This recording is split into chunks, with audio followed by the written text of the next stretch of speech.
بسم اللہ الرحمن الرحیم الحمد للہ رب العالمین والصلاة والسلام علی رسولہ محمد خاتم النبیین وامام المتقین وقائد الغر المحجلین وعلی آلہ واصحابہ اجمعین اما بعد فاعوذ باللہ من الشیطان الرجیم بسم اللہ الرحمن الرحیم لقد کان لکم فی رسول اللہ اسوۃ حسنہ صدق اللہ العظیم۔ حضور علیہ الصلاۃ والسلام کے بارے میں قرآن کریم میں اللہ نے ارشاد فرمایا کہ یقیناً رسول اللہ کی ذات اور شخصیت میں تمہارے لیے ایک بہترین نمونہ اور ایک بہترین آئیڈیل شخصیت تمہارے لیے، مسلمانوں کے لیے، بلکہ ساری انسانیت کے لیے وہ حضور علیہ الصلاۃ والسلام کی شخصیت ہے، آپ کی ذات ہے۔ اس دن میں ایک کتاب کا مطالعہ کر رہا تھا، ایک فرانسیسی مؤرخ ہے، کافر ہے، مسلمان نہیں ہے۔ اس نے لکھا ہے کہ میری زندگی کا سب سے قیمتی لمحہ اور سب سے یادگار لمحہ یا سب سے اچھا اتفاق جو مجھے زندگی میں ہوا ہے وہ یہ کہ اس زندگی میں مجھے محمد صلی اللہ علیہ وسلم کی سیرت پڑھنے کا موقع ملا ہے۔ ایک کافر کا یہ کہنا ہے کہ میری زندگی کا سب سے عجیب اور سب سے اچھا اتفاق یہ ہے کہ مجھے اس زندگی میں ان کی تاریخ اور سیرت پڑھنے کا موقع ملا۔ تو ہمیں تو بہت اور غور و فکر سے پڑھنی چاہیے کہ ہم نے تو پھر اس پہ عمل بھی کرنا ہے۔ ایک کافر نے تو پڑھی لیکن اللہ نے توفیق نہیں دی۔ تو اس پر باقاعدہ کتابیں لکھی گئی ہیں کہ مختلف کافروں نے، مختلف بڑے بڑے سائنسدان، مؤرخین نے حضور علیہ الصلاۃ والسلام کی تعریف میں جو کتابیں لکھی ہیں، جو انہوں نے کالم لکھے ہیں، جو مضامین لکھے ہیں، اس پر پوری کتابیں چھپی ہوئی ہیں۔ بہرحال ہم پہنچے تھے، حضور علیہ الصلاۃ والسلام ابو طالب کی کفالت میں آئے، اپنے چچا ابو طالب کی کفالت میں حضور علیہ الصلاۃ والسلام آ گئے۔ میں نے یہ بات عرض کی تھی کہ حضور علیہ الصلاۃ والسلام کی والدہ محترمہ کا انتقال رستے میں ہو گیا تھا، اور حضور علیہ الصلاۃ والسلام کے ساتھ حضور کی ایک باندی ام ایمن یہ حضور کے ساتھ تھی۔ انہوں نے اور حضور علیہ الصلاۃ والسلام نے مل کر اپنی والدہ کی تدفین کا انتظام کیا، اور وہاں سے وہ حضور علیہ الصلاۃ والسلام کی عمر جب 6 سال تھی وہ آپ کو لے کر عبد المطلب کے پاس لے آئیں۔ تو عبد المطلب نے جو حضور کے دادا تھے ام ایمن سے کہا تھا کہ تم نے اس بچے کا بہت خیال رکھنا ہے، اور ام ایمن یہ حضور کی باندی تھی، حضور کو میراث میں اپنے والد سے ملی تھی، یہ حضور کے والد کی باندی تھی۔ حضور کے والد کا انتقال ہوا تو پھر حضور کی والدہ کی باندی تھی، جب حضور کی والدہ کا بھی انتقال ہو گیا تو یہ حضور کی باندی تھی۔ تو عبد المطلب کا بھی میں نے بتایا کہ حضور کی عمر 8 سال ہوئی تو حضور کے دادا کا بھی انتقال ہو گیا۔ تو مردوں میں سے تو آپ کی پرورش کرنے والے پھر ابو طالب تھے جو آپ کے چچا ہیں، اور خواتین میں یا عورتوں میں جس خاتون نے پھر آپ کی 8 سال کے بعد پرورش کی ہے یا آپ کی تربیت کی ہے یا آپ کا خیال رکھا ہے، ان کا نام ہے ام ایمن۔ یہ صحابیہ ہیں، حضرت ام ایمن رضی اللہ تعالی عنہا۔ ان کا اصل نام تھا برکہ، برکہ ان کا اصل نام تھا، برکہ بنت ثعلب۔ اردو میں ہم کہتے ہیں نا برکت، یہ وہی برکہ ہے لیکن گول تا کے ساتھ۔ ان کا اصل نام تھا یہ، ایمن ان کے بیٹے کا نام تھا۔ ایمن ان کے جو شوہر تھے جن کا انتقال ہو گیا تھا، ان سے ان کا ایک بیٹا تھا، اس کا نام تھا ایمن، جس کی وجہ سے ان کو کہا جاتا تھا ام ایمن، یعنی ایمن کی ماں۔ عرب میں اس چیز کا رواج تھا کہ لوگوں کو کنیت سے، اس کو کنیت کہا جاتا ہے کہ آپ کسی کو اس کے بیٹے سے یا والد کے نام سے پکاریں، تو ام ایمن بھی ایک طرح سے کنیت ہے۔ یہ حضور علیہ الصلاۃ والسلام کی باندی بھی تھی اور حضور علیہ الصلاۃ والسلام کی تربیت بھی انہوں نے کی ہے۔ حدیث شریف میں آتا ہے حضور علیہ الصلاۃ والسلام ان کو یا امی کہہ کر پکارا کرتے تھے، اے اماں جان۔ امی جان یا اماں جان کہہ کر حضور علیہ الصلوۃ والسلام ان کو پکارا کرتے تھے. اور یہ بھی حدیث میں آتا ہے, آپ نے فرمایا انہا امی بعد امی, کہ میری والدہ کے بعد اب میری والدہ یہ ام ایمن ہے. اور انہوں نے بھی حضور علیہ الصلوۃ والسلام کی تربیت میں کوئی کسر نہیں چھوڑی, حضور کو محبت دینے میں, ان کے ساتھ شفقت کا معاملہ کرنے میں کوئی کسر حضرت ام ایمن رضی اللہ تعالی عنہ نے نہیں چھوڑی. یہ ان خواتین میں سے ہیں جنہوں نے بہت ابتدا میں اسلام قبول کیا ہے. ابتدا میں اسلام قبول کرنے والی خواتین میں ایک نام حضرت ام ایمن کا بھی ہے. تو اس لیے سیرت کی کتاب میں اگر آپ سے کوئی یہ سوال کرے کہ حضور کی وہ کون سی خاتون ہیں جن کو حضور نے اپنی والدہ قرار دیا ہے, تو وہ خاتون حضرت ام ایمن ہے. اور اس کی وجہ یہ ہے, حدیث میں آتا ہے, آپ نے فرمایا انہا بقیت اہلی, کہ یہ میرے گھر کی باقی ماندہ, اگر میرے گھر والوں میں کوئی باقی ہے تو بس وہ یہ ایک میری والدہ حضرت ام ایمن باقی ہیں. ان کے بارے میں حضور فرماتے تھے. اور جب حضور علیہ الصلوۃ والسلام کا حضرت خدیجہ رضی اللہ تعالی عنہا سے نکاح ہوا تو حضور نے ان کو آزاد کر دیا. اس وقت تک تو یہ غلام تھی, باندی تھی حضور کی. حضرت خدیجہ سے جب حضور کا نکاح ہوا, حضور نے حضرت ام ایمن کو آزاد کر دیا. اور پھر حضور علیہ الصلوۃ والسلام نے ارشاد فرمایا من سرہ ان یتزوج بامرأۃ من اہل الجنۃ فلیتزوج ام ایمن, کہ جس شخص کو یہ بات پسند ہو کہ جنتی عورت سے شادی کرے تو اس کو چاہیے کہ ام ایمن سے شادی کر لے. یعنی حضور نے ان کو دنیا میں ہی جنت کی بشارت بھی دے دی. تو اس پر حضرت زید رضی اللہ تعالی عنہ, جن کو حضور نے اپنا متبنہ منہ بولا بیٹا بنایا تھا, حضرت زید یہ حضرت خدیجہ کے غلام تھے. حضرت خدیجہ رضی اللہ تعالی عنہا نے حضرت زید کو آزاد کیا تو یہ حضور کی خدمت میں آ گئے اور حضور نے ان کو اپنا منہ بولا بیٹا بنا لیا. جب حضور نے یہ فضیلت بتائی کہ کوئی اگر کسی جنتی عورت سے نکاح کرنا چاہتا ہے تو ان سے کرے, حضرت زید رضی اللہ تعالی عنہ نے حضرت ام ایمن سے نکاح کیا. اور پھر حضرت زید رضی اللہ تعالی عنہ کے جو بیٹے ہیں حضرت اسامہ ابن زید, جو حضور علیہ الصلوۃ والسلام کے بہت لاڈلے تھے, ایک طرح سے آپ کے پوتے تھے, منہ بولے پوتے. ان کو حب رسول اللہ کہا جاتا ہے, یعنی رسول اللہ کا محبوب. حضرت اسامہ رضی اللہ تعالیٰ عنہ کو حضور علیہ الصلوۃ والسلام نے 20 سال کی عمر میں پورے لشکر کا سپہ سالار بنایا تھا, اور اس لشکر میں حضرت ابو بکر, حضرت عمر, سارے بڑے صحابہ موجود تھے, اور اس لشکر کا سپہ سالار حضور نے حضرت اسامہ کو بنایا تھا. تو حضرت اسامہ یہ بیٹے ہیں حضرت زید کے, اور ان کی والدہ ہے حضرت ام ایمن رضی اللہ تعالی عنہا. حضور علیہ الصلوۃ والسلام کا جب وصال ہو گیا تو یہ اس وقت بھی زندہ تھی. حضرت عثمان رضی اللہ تعالی عنہ کے دور میں ان کا انتقال ہوا ہے. جب حضرت عثمان رضی اللہ تعالی عنہ کا دور خلافت تھا, ان کی حکومت تھی, اس وقت حضرت ام ایمن کا انتقال ہوا ہے. اور روایات میں آتا ہے کہ صحابہ باقاعدہ حضرت ام ایمن کے پاس جایا کرتے تھے حضور کے وصال کے بعد بھی, اپنی وہ یادیں تازہ کرنے کے لیے. ان کو پتہ تھا کہ حضور ان کا کتنا احترام کرتے تھے.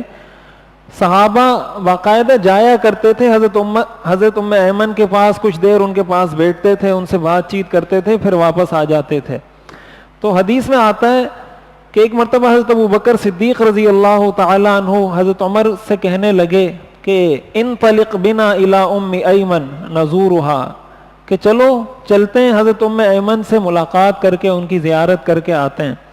کما کان رسول اللہ صلی اللہ علیہ وسلم یزورها, اس لیے کہ حضور علیہ الصلوۃ والسلام بھی ان کی ملاقات کے لیے جایا کرتے تھے, تو ہم بھی حضور کی سنت کو زندہ کرنے کے لیے ان سے ملاقات کرنے جاتے ہیں. حضرت ابو بکر فرماتے ہیں فلما انتہینا الیہا بکت, کہ میں اور حضرت عمر ہم دونوں جب ان کے پاس گئے تو وہ رونے لگی. فقال لها, تو حضرت ابو بکر اور حضرت عمر دونوں نے حضرت ام ایمن سے فرمایا ما یبکیکی ما عند اللہ خیر لرسولہ, کہ آپ روتی کیوں ہیں, اللہ کے پاس جو نعمتیں ہیں وہ اللہ کے رسول کے لیے زیادہ بہتر ہیں اس دنیا کی نعمتوں سے. یعنی حضرات شیخین انہوں نے فرمایا کہ آپ کو رسول اللہ کی یاد آ رہی ہے تو آپ روئیں نہیں، اس لیے کہ وہ اللہ کے پاس گئے ہیں، اور اللہ کے پاس جو نعمتیں ہیں وہ اس دنیا کی نعمتوں سے بہت زیادہ ہے۔ تو اس پر حضرت ام ایمن نے فرمایا ما ابکی لأنی اعلم ان ما عند اللہ خیر لرسولہ ولكن ابکی ان الوحی قد انقطع من السماء۔ حضرت ام ایمن نے فرمایا میں اس بات پر نہیں رو رہی، یہ تو مجھے بھی پتا ہے کہ ان کے اللہ کے ہاں ان کے لیے جو نعمتیں ہیں وہ ان کو دنیا میں نہیں مل سکتی تھی، لیکن مجھے رونا اس بات پر آ رہا ہے کہ جب سے انہوں نے اس دنیا سے پردہ کیا ہے آسمان سے وحی کا سلسلہ بھی رک گیا ہے۔ جب تک وہ اس دنیا میں تھے کبھی کبھی آسمان سے وحی آ جاتی تھی ان پر تو ہم بھی سن لیا کرتے تھے، جب سے وہ اس دنیا سے گئے ہیں کبھی ہم نے کوئی وحی آتے ہوئے دوبارہ دیکھی نہیں۔ تو روایات میں آتا ہے کہ اس پر حضرت ابو بکر رضی اللہ تعالیٰ عنہ بھی رونے لگے، حضرت عمر بھی رونے لگے، حضرت ام ایمن بھی رونے لگی، اس لیے کہ وہ شخصیات، وہ انفاس قدسیہ، وہ لوگ جنہوں نے حضور کے ساتھ براہ راست وقت گزارا ہو اور پھر ان کو وہ ساری چیزیں انہوں نے آنکھوں سے دیکھی ہو، وہی نازل ہوتی ہوئی انہوں نے دیکھی ہو، حضور کی صحبت میں رہے ہوں، تو ظاہر ہے جب ان کو حضور علیہ الصلوۃ والسلام کی یاد آتی ہوگی تو ان کے دل پہ کیا گزرتی ہوگی، وہ کس طریقے سے صبر کرتے ہوں گے، یہ تو انہی کے دل سے کوئی پوچھے تو ان کو پتہ ہو۔ حضور علیہ الصلوۃ والسلام کا جب وصال ہوا اور لوگوں کو خبر ہوئی اور بتایا گیا کہ حضور علیہ الصلوۃ والسلام اس دنیا سے پردہ فرما چکے ہیں، حضرت عمر رضی اللہ تعالیٰ عنہ نے تلوار نکالی اور فرمانے لگے جو کوئی جس نے یہ کہا ان محمدن قد مات اضرب عنقہ بالسیف، جس کی زبان سے میں نے یہ جملہ سنا کہ محمد صلی اللہ علیہ وسلم کا انتقال ہو گیا، میں اس کی گردن اس تلوار سے اڑا دوں گا۔ حضرت ابو بکر صدیق رضی اللہ تعالیٰ عنہ کو جب پتہ چلا، آپ کو جب خبر ہوئی، حضرت ابو بکر صدیق رضی اللہ تعالیٰ عنہ تشریف لائے، حضور علیہ الصلوۃ والسلام کے ماتھے پر بوسہ دیا اور پھر کھڑے ہو کر صحابہ کو خطبہ دیا، من کان یعبد محمدا فإن محمدا قد مات، اے لوگوں میری بات سنو، تم میں سے جو محمد کی عبادت کیا کرتا تھا تو یاد رکھو محمد اس دنیا سے جا چکے ہیں، ومن کان یعبد اللہ فإنہ حی لا یموت، اور تم میں سے جو اللہ کی عبادت کیا کرتا تھا تو اس کو میں بتانا چاہتا ہوں کہ اللہ ایسا زندہ ہے کہ کبھی اللہ کو موت نہیں آتی۔ اور پھر انہوں نے قرآن کریم کی یہ آیت پڑھی وما محمد الا رسول قد خلت من قبلہ الرسل افإن مات او قتل انقلبتم على اعقابکم ومن ينقلب على عقبیہ فلن یضر اللہ شیئا۔ قرآن کریم میں اللہ فرماتے ہیں کہ محمد اللہ کے رسول ہیں، کیا اگر وہ اس دنیا سے چلے جائیں یا ان کو شہید کر دیا جائے تو تم دوبارہ اس دین سے پلٹ جاؤ گے؟ اور جو کوئی اپنے دین سے پلٹ جائے وہ اللہ کو کوئی نقصان نہیں پہنچاتا، اپنے آپ کو ہی نقصان پہنچاتا ہے۔ صحابہ فرماتے ہیں ہمیں ایسے لگا کہ یہ آیت جیسے آج نازل ہوئی ہے۔ حضرت ابو بکر نے جب یہ آیت پڑھی ہمیں ایسے محسوس ہوا کہ گویا آج ہمارے لیے یہ آیت نازل ہوئی ہے۔ تو بہرحال میں یہ عرض کر رہا تھا کہ صحابہ کا حضور علیہ الصلوۃ والسلام کے ساتھ بڑا ایک والہانہ تعلق اور بڑا ایک والہانہ ان کی عقیدت تھی۔ تو یہ خواتین میں سے حضور کی تربیت کرنے والی خاتون حضور کی والدہ کے بعد حضرت ام ایمن ہیں، اور مردوں میں پہلے عبد المطلب جو آپ کے دادا تھے، پھر عبد المطلب کے بعد ابو طالب جو آپ کے چچا تھے، اور ابو طالب کا انتقال میں نے بتایا تھا کہ حضور علیہ الصلوۃ والسلام کو نبوت ملنے کے بھی 10 سال بعد جب آپ کی عمر 50-51 سال کے قریب تھی، اس وقت ابو طالب کا جو حضور کے چچا تھے ان کا انتقال ہوا تھا۔ اب آگے جو چیز ہے وہ حضور علیہ الصلوۃ والسلام کا اپنے چچا کے ساتھ شام کا سفر ہے۔ یہ بات میں نے شروع میں عرض کی تھی کہ قریش یہ تاجر لوگ تھے، ان کا جو پیشہ تھا وہ تجارت تھا، اور تجارت یہ اس طرح کیا کرتے تھے کہ یہ مکہ میں سارے لوگوں سے سرمایہ جمع کرتے تھے، پیسے جمع کرتے تھے، اور پھر اس سے کوئی چیز جاتے تھے، شام کا سفر کرتے تھے یا پھر آتے تھے تو نیچے یمن کا، مکہ مکرمہ سے شمال کی جانب اوپر کی جانب جب جاتے ہیں تو شام آتا ہے، اور مکہ سے جب جنوب کی جانب نیچے کی جانب آپ جائیں گے تو یمن آتا ہے۔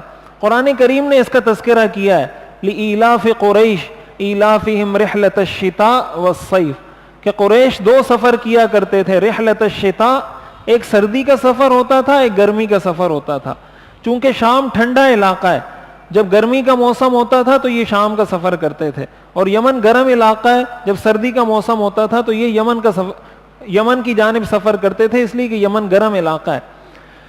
تو اسی حضور علیہ الصلوۃ والسلام کی عمر 12 سال تھی کہ یہ قریش کا یہ قافلہ شام جانے کے لیے تیار ہوا. تو حضور کے جو چچا ہیں ابو طالب، یہ بھی شام جانے کے لیے انہوں نے تیاری کی اور حضور علیہ الصلوۃ والسلام کو بتایا کہ میں شام جا رہا ہوں. اور ظاہر ہے کہ یہ سفر 3 سے 4 مہینے کا ہوتا تھا، لمبا سفر ہوتا تھا، 4 مہینے تو کم از کم لگتے تھے ایک سفر میں.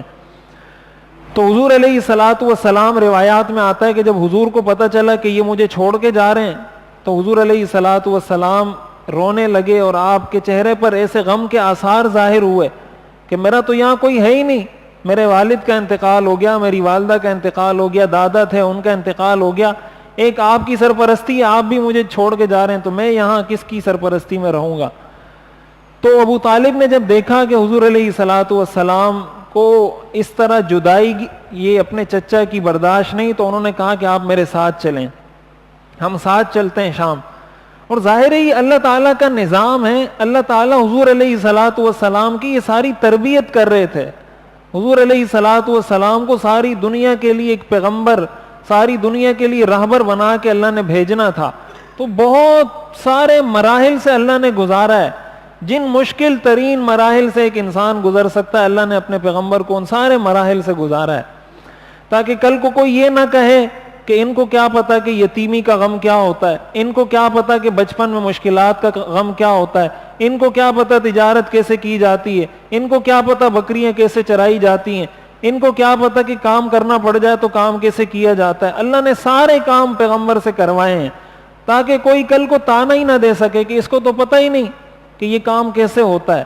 اب یہ بھی ایک سفر تھا، اور ظاہر سفر میں آدمی جاتا ہے بڑوں کے ساتھ، تاجروں کے ساتھ اگر آپ سفر کریں گے تو آپ کو پتہ چلے گا کہ تاجروں کی زندگی کیسی ہوتی ہے، ان کی آپس میں گفتگو کیسی ہوتی ہے، وہ کیا سوچتے ہیں، کیا بولتے ہیں. پھر بڑوں کے ساتھ انسان رہتا ہے تو وہ تجربہ حاصل کرتا ہے، بڑوں سے انسان سیکھتا ہے. اگر آپ اپنی عمر کے لوگوں کے ساتھ رہیں گے تو آپ وہ کچھ حاصل نہیں کر سکیں گے جو آپ اپنے سے بڑی عمر کے لوگوں کے ساتھ رہ کر حاصل کر سکیں گے. یعنی آپ کے والد ہیں، آپ کے چچا ہیں، آپ کے ماموں ہیں، آپ ان کے ساتھ بیٹھیں.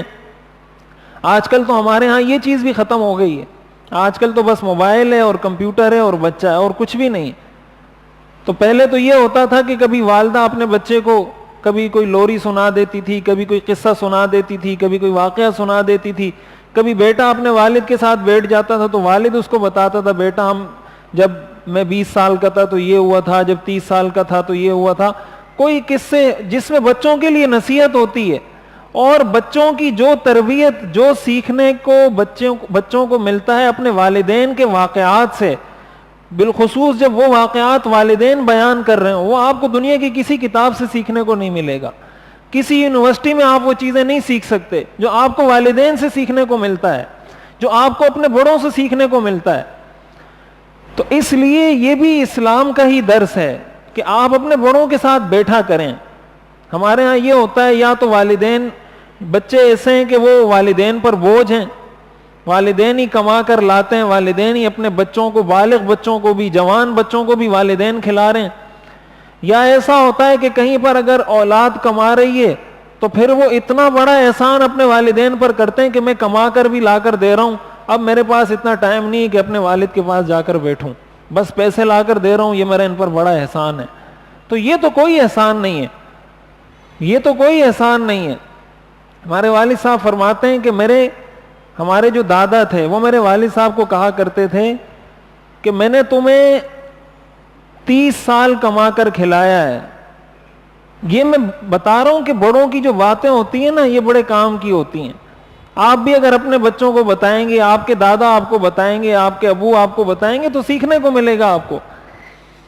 تو وہ کہتے تھے کہ میں نے آپ کو 30 سال کھلایا ہے، تو اگر تم مجھے 30 سال کھلاؤ اور اتنی محبت سے کھلاؤ جتنی محبت سے 30 سال میں نے کھلایا ہے، تب جا کر تم میرے برابر سرابر آ جاؤ گے. ابھی میری عمر 50 سال ہے، اور 30 سال تک میں نے تمہیں کھلایا ہے، اب تم 30 سال مجھے کھلاؤ گے تو میں 80 سال کا ہو جاؤں گا، تب جا کر میں یہ کہہ سکتا ہوں کہ تم برابر سرابر میرے آگے۔ جو احسان کا معاملہ ہے وہ تو 31ویں سال میں شروع ہوگا، تو 31 سال کو میں 80 سال کا ہوں گا کہ میں 81 سال میری عمر ہوگی، پھر تم مجھ پہ احسان کرو گے۔ ہمارے ہاں تو بچہ 5,000 روپے ایک دفعہ کما لے تو وہ ساری زندگی پھر احسان جتلاتا رہتا ہے ماں باپ پر، تو ماں باپ پر کسی کا کوئی احسان نہیں ہوتا۔ بہرحال میں یہ عرض کر رہا تھا کہ حضور علیہ الصلوۃ والسلام کو اللہ تعالیٰ نے یہ جو سفر کا موقع دیا، شام کی تجارت میں قافلے میں جو سفر کا موقع دیا، اس کا مقصد یہ تھا کہ وہ بڑوں کے ساتھ رہیں، بڑوں سے سیکھیں۔ تو حضور علیہ الصلوۃ والسلام اپنے چچا کے ساتھ شام گئے۔ شام کا ایک علاقہ ہے بصرہ، ایک تو بصرہ ہے جو عراق میں ہے، وہ اس کے آخر میں گولتا آتی ہے، بصرہ، کوفہ اور بصرہ، یہ بصرہ ہے، اس کے آخر میں جو یا کے ساتھ الف لکھا جاتا ہے نا، بصرہ، یہ شام کا ایک علاقہ ہے۔ جب یہ قافلہ وہاں پر پہنچا تو وہاں پر ایک عیسائی، ایک راہب تھا، عیسائیوں کا ایک بہت بڑا عالم تھا، اور ظاہر ہے کہ اس وقت عیسائیت ہی حق مذہب وہی تھا، حضور علیہ الصلوۃ والسلام کو تو نبوت ملی نہیں تھی، وہی حق مذہب تھا۔ تو حضور علیہ الصلوۃ والسلام کا اور یہ پورا قافلہ وہاں پہنچا، تو سیرت کی کتابوں میں لکھا ہے کہ ویسے وہ قافلہ وہاں سے گزرتا رہتا تھا، قریش تو ہر سال ہی جاتے تھے، تو وہ قافلہ جاتا رہتا تھا، آتا رہتا تھا، کبھی اس راہب نے اپنی عبادت گاہ سے نکل کر ان سے ملاقات ہی نہیں کی تھی، بس وہ اپنی عبادت گاہ میں عبادت میں لگا رہتا تھا، کبھی ان سے ملا ہی نہیں تھا وہ۔ لیکن اس دفعہ جب قافلہ گیا، جس قافلے میں حضور تھے، تو وہ باقاعدہ اس قافلے کے استقبال کے لیے نکلا، اور استقبال کے لیے اس لیے نکلا کہ اس نے تورات اور انجیل ساری پڑھی ہوئی تھی، ان کو پتا تھا، انہوں نے یہ ساری چیزیں پڑھی ہوئی تھی کہ وہ پیغمبر جو آخری ہے جب مبعوث ہوگا تو 12 سال کی عمر میں وہ شام کا سفر کرے گا۔ ان کو انتظار تھا کہ اب وہ نبی جو 12 سال کی عمر اس کی ہو گئی ہوگی وہ آئے گا۔ تو جب یہ قافلہ آیا تو وہ باہر استقبال کے لیے نکلا، اس کا نام لکھا ہے بحیرہ، بعض کتابوں میں بحیرہ لکھا ہے، لیکن صحیح ہے کہ اس کا نام بحیرہ تھا، لقب تھا اس کا بحیرہ، اصل نام اس کا جرجیس تھا، لقب اس کا تھا بحیرہ۔ تو اس نے اس قافلے کا باقاعدہ استقبال کیا، اور وہ جس طرح انسان بہت سارے مجمع میں کسی کو تلاش کر رہا ہوتا ہے نظروں میں، وہ اس طریقے سے تلاش کر رہا تھا، اور پھر اس نے کہا کہ میں تم سب کی دعوت کرنا چاہتا ہوں، پورے قافلے والوں کی میں دعوت کروں گا، تم سب نے کھانا میرے ساتھ کھانا ہے۔ حضور علیہ الصلوۃ والسلام بچے تھے، حضور علیہ الصلوۃ والسلام کہیں اونٹ وغیرہ چرانے کے لیے نکل گئے تھے، یہ قافلے کے لوگ آرام کر رہے تھے، تو جب کھانے پہ بیٹھے حضور علیہ الصلوۃ والسلام اس وقت کھانے پر موجود نہیں تھے، تو اس نے کہا کہ میں نے تم سے کہا تھا کہ تمہارے قافلے کا کوئی بھی شخص پیچھے نہیں رہے گا، سب نے یہاں کھانا کھانا ہے۔ تو انہوں نے فرمایا کہ کہا کہ ہم تو سارے بیٹھے ہیں، انہوں نے کہا نہیں، تم میں سے کوئی ایک شخص کم ہے۔ انہوں نے تو دعوت ہی اصل حضور علیہ الصلوۃ والسلام کے لیے کی تھی، اور حضور ان کو نظر نہیں آ رہے تھے، تو پھر انہوں نے کہا کہ ہاں میرا ایک بھتیجا ہے، وہ وہاں سواریوں کے ساتھ بیٹھا ہوا ہے۔ تو انہوں نے کہا نہیں، آپ ان کو بھی بلائیں، ان کو بھی یہاں شریک کریں کھانے میں۔ تو حضور علیہ الصلوۃ والسلام جب آئے تو وہ بحیرہ راہب جو ہے، اس نے حضور علیہ الصلوۃ والسلام سے سوال جواب شروع کیے، مختلف سوالات جو انہوں نے کتابوں میں پڑھے تھے، اور ابو طالب سے پوچھا کہ یہ کون ہے؟ تو انہوں نے کہا یہ میرا بیٹا ہے۔ تو انہوں نے کہا یہ ہو نہیں سکتا کہ یہ تمہارا بیٹا ہو، اس کے والد زندہ ہو، ایسا نہیں ہو سکتا، اس کے والد کا انتقال ہو گیا ہوگا۔ تو ابو طالب نے کہا ہاں یہ میرا بھتیجا ہے، بیٹا میں نے اس لیے کہا کہ اس کے والد کا انتقال ہو گیا، تو بھتیجا بھی بیٹا ہوتا ہے، تو ان کے والد کا تو اس وقت انتقال ہو گیا تھا جب یہ اپنی ماں کے پیٹ میں تھے۔ تو انہوں نے کہا ہاں اب جو بات تم نے کی ہے یہ ٹھیک کی ہے۔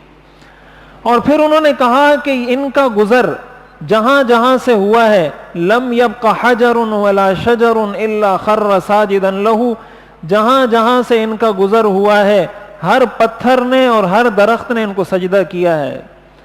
جہاں جہاں سے ان کا گزر ہوتا آ رہا ہے، ہم نے یہ پڑھا تھا کہ یہ جہاں جہاں سے گزریں گے ان کو ہر درخت اور ہر پتھر سجدہ کرے گا۔ اور پھر یہ بھی لکھا ہے روایات میں کہ سارے لوگ چونکہ پہلے سے آ کے بیٹھے ہوئے تھے، حضور کی عمر تو کم تھی، بچے تھے، تو سارے لوگ درختوں کے نیچے سایہ لے کر بیٹھے ہوئے تھے۔ حضور علیہ الصلوۃ والسلام آئے تو آپ دھوپ والی جگہ میں بیٹھ گئے، تو جیسے آپ دھوپ والی جگہ میں بیٹھے تو وہ درخت کی ٹہنی باقاعدہ جھک کر حضور علیہ الصلوۃ والسلام پر سایہ کرنے لگی. اور پھر اس کے بعد یہ بحیرہ راہب نے حضور علیہ الصلوۃ والسلام کی جو ختم نبوت کی مہر تھی، آپ کے دو کندھوں کے درمیان ختم نبوت کی مہر تھی جو آپ کے خاتم النبیین ہونے کی علامت تھی، اس نے باقاعدہ حضور علیہ الصلوۃ والسلام کی وہ ختم نبوت کی اس مہر کو دیکھا اور یہ ساری چیزیں اس نے نوٹ کی. اور پھر ابو طالب سے کہا کہ آپ روم کی طرف جا رہے ہیں. شام کا جو علاقہ تھا یہ رومیوں کی، یہاں حکومت رومیوں کی تھی اور روم میں یہودی رہتے تھے. اور یہ بات میں نے پہلے یا دوسرے درس میں بتائی تھی کہ یہودیوں کو حضور علیہ الصلوۃ والسلام سے شروع سے دشمنی ہے، اور وہ دشمنی اس وجہ سے تھی کہ ان کو اس بات کا انتظار تھا کہ جو آخری پیغمبر آئے گا وہ بنی اسرائیل میں سے ہوگا، اور اللہ تعالیٰ نے حضور علیہ الصلوۃ والسلام کو بنی اسماعیل میں سے مبعوث فرمایا. تو پہلے تو وہ یہ کہا کرتے تھے کہ جب آخری پیغمبر آئے گا تو وہ سب سے یہ کہتے تھے ہم ان کے ساتھ مل کر تم سے مقابلہ کریں گے، تم پر فتح حاصل کریں گے. وَكَانُوا مِن قَبْلُ يَسْتَفْتِحُونَ عَلَى الَّذِينَ كَفَرُوا، کہ ہم فتح حاصل کریں گے. جب بعد میں حضور کا ان کو پتہ چلا کہ یہ بنی اسماعیل میں سے ہیں تو انہوں نے کہا ہم کبھی بھی ان کے ساتھ اتحاد نہیں کریں گے.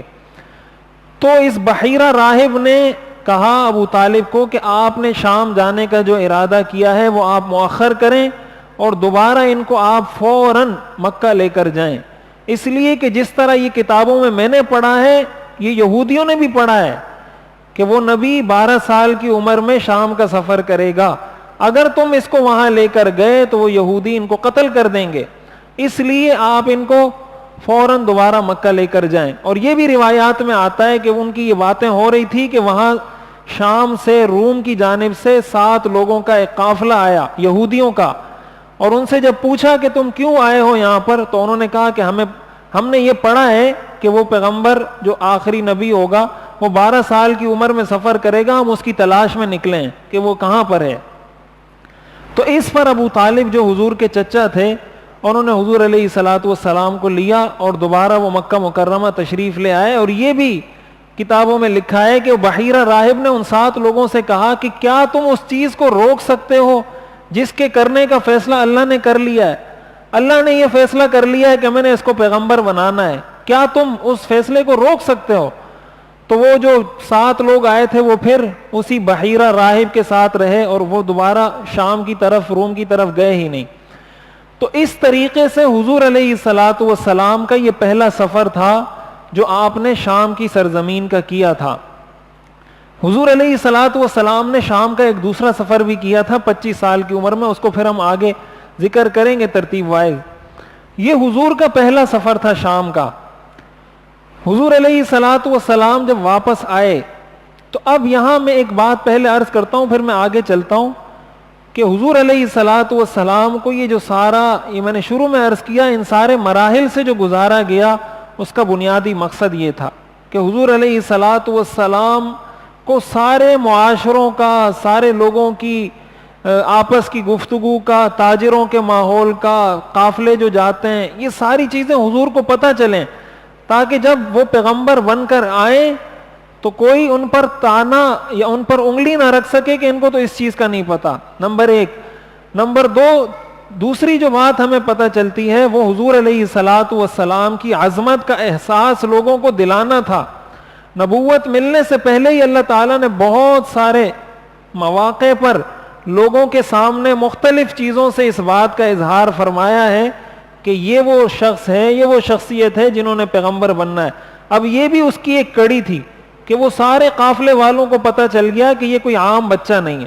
اللہ تعالیٰ پہلے سے ماحول بنا رہے تھے کہ لوگوں کو پہلے سے پتہ چلے تاکہ جب یہ نبوت کا دعویٰ کریں تو کوئی پھر انکار نہ کر سکے. اور ایک اہم بات جو ہمیں معلوم ہوتی ہے وہ یہودیوں کی منصوبہ بندی ہے کہ یہودیوں کی منصوبہ بندی کتنی مضبوط ہوتی ہے کہ حضور علیہ الصلوۃ والسلام مکہ سے نکلے ہیں اور وہ قتل کرنے کے لیے وہاں سے نکل گئے شام سے. اتنا انہوں نے پڑھا تھا، اتنا ان کی ریسرچ تھی، اتنی ان کی تحقیق تھی اور اتنا ان کو یقین تھا کہ یہ پیغمبر ہیں. اس لیے قرآن نے کہا یعرفونہ کما یعرفون ابناءہم، یہ حضور کو ایسے پہچانتے ہیں جیسے یہ اپنے بیٹے کو پہچانتے ہیں، اتنا ان کو یقین ہے کہ یہ اللہ کا پیغمبر ہے، لیکن مانتے کیوں نہیں؟ حسدا من عند انفسہم، ان کے دلوں میں حسد ہے کہ یہ بنی اسرائیل میں سے کیوں، بنو اسماعیل میں سے کیوں ہے، بنو اسرائیل میں سے کیوں نہیں، اس حسد کی وجہ سے ایمان نہیں لاتے۔ اور روایات میں یہ بھی آتا ہے کہ ایک مرتبہ ایک صحابی نے، حضرت عبداللہ ابن سلام رضی اللہ تعالیٰ عنہ، یہ یہودی تھے، بعد میں مسلمان ہو گئے، بہت بڑے صحابی ہیں حضرت عبداللہ ابن سلام۔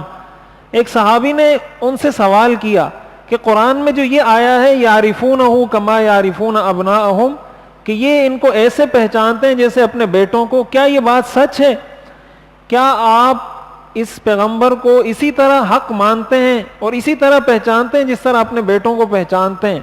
تو انہوں نے کہا میں اس سے بھی زیادہ اچھے طریقے سے ان کو جانتا ہوں، اپنے بیٹے کو اتنے اچھے طریقے سے نہیں جانتا، اس لیے کہ مجھے نہیں پتا میری بیوی نے کیا کیا کیا نہیں کیا، لیکن ان کا حق ہونا مجھے 100% یقینی ہے۔ تو یہ یہودیوں کو پہلے سے پتا تھا، اور انہوں نے اتنی منظم سازش، اتنی منظم منصوبہ بندی کی کہ وہ اس اللہ نے جس کام کا فیصلہ کر لیا تھا، لیکن وہ اپنی طرف سے کوشش میں لگے ہوئے تھے۔ آج بھی یہودیوں کی جو منصوبہ بندی ہے نا، وہ 100 سال پر محیط ہوتی ہے۔ آج ایک چیز کی پلاننگ کرتے ہیں، اس کے نتائج ظاہر ہوتے ہیں 100 سال بعد، 50 سال بعد، ان کے سارے منصوبے اسی طرح کے ہوتے ہیں۔ یہ جو ہمارا میڈیا ہے، سارا میڈیا، یہ سارا کا سارا یہودیوں کے قبضے میں، حالانکہ یہودی کتنے تھوڑے ہیں دنیا میں، ان کا دنیا میں کوئی ملک نہیں ہے۔ یہودیوں کے پاس قرآن میں آتا ہے ضربت علیہم الذلۃ والمسکنہ، کہ اللہ نے قیامت تک ان پر ذلت مسلط کر دی ہے، الا بحبل من اللہ وحبل من الناس، یا تو اللہ ان کی مدد کرے اور یا پھر یہ لوگوں کی سپورٹ حاصل کریں، اس کے بغیر ان کو دنیا میں عزت نہیں مل سکتی۔ آج بھی اگر اسرائیل بچا ہوا ہے تو امریکہ اور وغیرہ وغیرہ وغیرہ ان سارے ملکوں کی سپورٹ کی وجہ سے، ورنہ یہودی دنیا میں ہیں کتنے۔ لیکن اس کے باوجود ان کی سازش اور ان کی منصوبہ بندی اتنی مضبوط ہے کہ آج بھی ساری دنیا کے میڈیا کے مالک یہودی ہیں۔ دنیا کی جتنی بڑی جو ملٹی نیشنل کمپنیز ہیں، ان میں سے تقریباً 60-70% کمپنیوں کے مالک یہودی ہیں، اتنی قلیل تعداد میں ہونے کے باوجود بھی، اور ہمیں اس چیز کا احساس بھی نہیں۔ قرآن کریم میں آتا ہے لَتَجِدَنَّ أَشَدَّ النَّاسِ عَدَاوَةً لِلَّذِينَ آمَنُوا الْيَهُودِ، مسلمانوں کے سب سے بڑے دشمن یہودی ہیں۔ یہ قرآن کی آیت ہے، لَتَجِدَنَّ أَشَدَّ النَّاسِ عَدَاوَةً لِلَّذِينَ آمَنُوا الْيَهُودِ، کہ تم ضرور بالضرور دیکھو گے کہ مومنین کے سب سے بڑے دشمن وہ یہودی ہیں۔ آج بھی جتنی سازشیں مسلمانوں کے خلاف ہوتی ہیں، اس کی ساری جو پیچھے سے جو ڈوری ہل رہی ہوتی ہے وہ اسرائیل سے ہل رہی ہوتی ہے، اور اسی شام کی فلسطین کی سرزمین پر قبضہ کر کے ایک ناجائز اور غاصبانہ ملک اپنے لیے انہوں نے بنایا ہوا ہے، اور پاکستان نے، دنیا کے بہت سارے ممالک نے اس کو تسلیم نہیں کیا۔ تسلیم اسی لیے نہیں کیا کہ وہ ان کی جگہ نہیں ہے۔ ہمارے پاسپورٹ پہ لکھا ہوتا ہے نا کہ یہ پاسپورٹ سوائے اسرائیل کے دنیا کے تمام ملکوں کے لیے کارآمد ہے، یہ ہمارے پاسپورٹ پہ لکھا ہوا ہے باقاعدہ۔ اس کی وجہ یہ ہے کہ پاکستان نے بھی آج تک اسرائیل کو ملک تسلیم نہیں کیا، اس لیے کہ وہ ملک نہیں ہے، وہ فلسطین کی سرزمین پر قبضہ کر کے بیٹھے ہوئے ہیں، ملک فلسطین ہے، اسرائیل ملک نہیں ہے، اس لیے ہمارے پاسپورٹ پہ بھی یہ چیز درج ہے۔ تو ہمیں بھی اتنا تو پتہ ہونا چاہیے، اتنا بھی سادہ نہیں بننا چاہیے، کہتے ہیں نہیں یہ سارے اچھے لوگ ہیں۔ کافروں میں اچھے لوگ بھی ہوتے ہیں، ان میں اچھی نیت والے لوگ بھی ہوتے ہیں، اچھی صفات والے لوگ بھی ہوتے ہیں، لیکن سارے کافر اچھے نہیں ہوتے۔ قرآن نے ہمیں منع کیا ہے کہ لا تتخذوا اليہود والنصارى اولیاء، یہود اور نصارہ کو دوست مت بناؤ۔ یہود اور نصارہ سے معاملہ تو کر سکتے ہو، کوئی چیز لینی ہے، کوئی چیز بیچنی ہے، اتنے معاملات تو کر سکتے ہو، تھوڑا بہت آپ کا پڑوسی ہے، لین دین اس کے ساتھ، محبت کا تعلق رکھنا کسی کافر کے ساتھ جائز نہیں ہے، ناجائز ہے۔ کسی کافر کے ساتھ محبت کا، چاہے وہ ہندو ہو، چاہے یہودی ہو، چاہے مشرک ہو، چاہے عیسائی ہو، محبت کا تعلق رکھنا ناجائز اور حرام ہے۔ قرآن کریم کی صریح آیات ہیں، ایک آیت نہیں، دو آیت نہیں، کئی آیات میں اللہ نے منع کیا ہے۔ لا تتخذوا بطانة من دونكم لا يألونكم خبالا ودوا ما عنتم قد بدت البغضاء من افواہہم وما تخفی صدورہم اکبر. اللہ فرماتے ہیں کبھی بھی اپنا رازدار مسلمانوں کے علاوہ کسی اور کو مت بناؤ. یہ قرآن ہے. لا تتخذوا بطانة من دونکم, کبھی بھی اپنا رازدار مسلمانوں کے علاوہ کسی اور کو مت بناؤ. لا یألونکم خبالا, یہ تمہیں نقصان پہنچانے میں ایک ذرہ بھی تأمل نہیں کریں گے. ان کا اگر ایک سیکنڈ کے لیے بھی بس چلے کہ تمہیں نقصان پہنچائے, ایک سیکنڈ بھی انتظار نہیں کریں گے. اللہ فرماتے ہیں قد بدت البغضاء من افواہہم, کچھ دشمنی تو ان کے منہ سے ظاہر ہو چکی ہے. وما تخفی صدورہم اکبر, اور ان کے دلوں میں جو بغض تمہارے لیے ہے وہ بہت زیادہ ہے. ان کے دلوں میں تمہارے لیے جو بغض ہے وہ بہت زیادہ ہے جو ان کی زبان پر ہے. اس لیے ایک مسلمان اپنا جب بھی کام کرے, ایک لیڈر کی, ایک قائد کی, ایک رہنما کی صفت ہوتی ہے کہ آپ معاشرے کو جس جانب لے کر جا رہے ہیں, یہ جو ہمارے علماء کہتے ہیں نا کہ میڈیا وار ہے, میڈیا وار ہے, میڈیا وار ہے, یہ ویسے نہیں کہتے. یہ میڈیا اگر آیا ہے تو یہ ایک دن میں ہماری عورتوں کو بے حیا بنا کر نہیں جائے گا. ہمارے ہاں بہت ساری ایسی این جی اوز کام کر رہی ہیں جو ان کی فنڈنگ, آپ کو پتا ہے جو یو ایس ایڈ ہے پاکستان میں, پاکستان کا پورا سالانہ بجٹ, پورے ملک کا جتنا بجٹ ہے, پورے ملک کا, اس پہ باقاعدہ ہم نے سروے کیا ہے. یہ بالکل تحقیقی بات آپ کو بتا رہا ہوں, ہم نے خود سروے کیا ہے, اس پر کسی اور کی بات نہیں کر رہا. پاکستان کا سالانہ بجٹ پورے ملک کا جتنا ہے, یو ایس ایڈ اس ایک این جی او کا پاکستان کے لیے جو بجٹ ہے وہ پورے پاکستان کے بجٹ کے آدھا ہے. ایک این جی او کا بجٹ پورے پاکستان کے سالانہ بجٹ کا آدھا ان کا بجٹ ہے جو یہ پاکستان میں خرچ کرتے ہیں. آپ اندازہ لگائیں کہ ایک وہ بجٹ ہے جس سے پورا ہمارا ملک چل رہا ہے, اور ایک وہ بجٹ ہے جس سے صرف ان کی ایک این جی او چل رہی ہے. تو آپ کیا سمجھتے ہیں یہ ہماری بہتری کے لیے کام کر رہے ہیں؟ اور ان کے کام کیا ہے؟ جائیں گے دیہاتوں میں, جہاں جو پسماندہ علاقے ہیں, وہاں عورتوں کو کہیں گے کہ ہم آپ کو یہ فیسیلیٹیز دے رہے ہیں, یہ فیسیلیٹیز دے رہے ہیں. کسی طرح عورت کو گھر سے نکالنا ہے, عورت کو کسی بھی طرح گھر سے, اور ہماری عورتیں بھی خوش ہو رہی ہوتی ہیں, مرد بھی خوش ہو رہے ہوتے ہیں کہ عورتوں کو آزادی مل رہی ہے. اور جب علماء بول بول کے تھک جاتے ہیں کہ بھائی یہ آزادی نہیں, یہ تو غلامی کا طوق ہے, یہ تو تمہیں غلام بنا رہے ہیں. عورتوں کو کیا آزادی دی؟ عورتوں کو تو تجارت کا مال بنا دیا گیا ہے. آپ مغرب میں جا کے ذرا پوچھیں, سب سے زیادہ جنسی تشدد کے واقعات, سب سے زیادہ عورتوں کو ہراساں کرنے کے واقعات تو مغرب میں ہوتے ہیں, امریکہ, یورپ, ان ممالک میں ہوتے ہیں. تو اگر عورت کو آزادی ملی ہے تو یہ کون سی آزادی ہے؟ جتنا احترام اسلام نے عورت کو دیا ہے, اور اس کا اعتراف غیر مسلموں نے کیا ہے, مسلمان نہیں غیر مسلموں نے کیا, اس پر پوری کتابیں لکھی گئی ہیں. وہ اعتراف کرتے ہیں, مسلمان ایک عورت کو احترام دیتا ہے کہ یہ بیٹی ہے. بیٹی کی ہماری نظر میں کتنی عزت ہے, ہماری نظر میں ایک بیٹی کو ہم کتنے احترام کی, کتنے محبت کی نظر سے دیکھتے ہیں. کیا دنیا کا ایک عام آدمی باہر مارکیٹ میں پھرنے والی عورتوں کو اس محبت کی نظر سے دیکھتا ہے, اس احترام کے رشتے سے دیکھتا ہے؟ ماں, یہ بھی ایک عورت کا مقام ہے جو اسلام نے دیا ہے. ماں کو ہم کتنی محبت سے دیکھتے ہیں, ماں کو ہم کتنی رسپیکٹ دیتے ہیں. کیا دنیا کا یہ مغربی کلچر ماں کو یہ احترام دیتا ہے؟ بیوی کا ہمارے ہاں کتنا مقام ہے, شریعت نے اس کے کتنے حقوق بیان کیے ہیں, کس طریقے سے ایک شوہر ساری زندگی روکھی سوکھی کھا کر اپنی بیوی کو بھی پالتا ہے, اپنے بچوں کو بھی پالتا ہے. یہ زنا اور نکاح میں فرق یہ ہے, نکاح جب انسان کرتا ہے نا, سارے خرچے اٹھانے پڑتے ہیں. مہر کا خرچہ بھی اٹھانا ہے, بیوی بیمار ہوگی وہ خرچہ بھی اٹھانا ہے, بچوں کا خرچہ بھی, بچوں کے اسکول کا خرچہ بھی, وغیرہ وغیرہ وغیرہ, سارے اخراجات.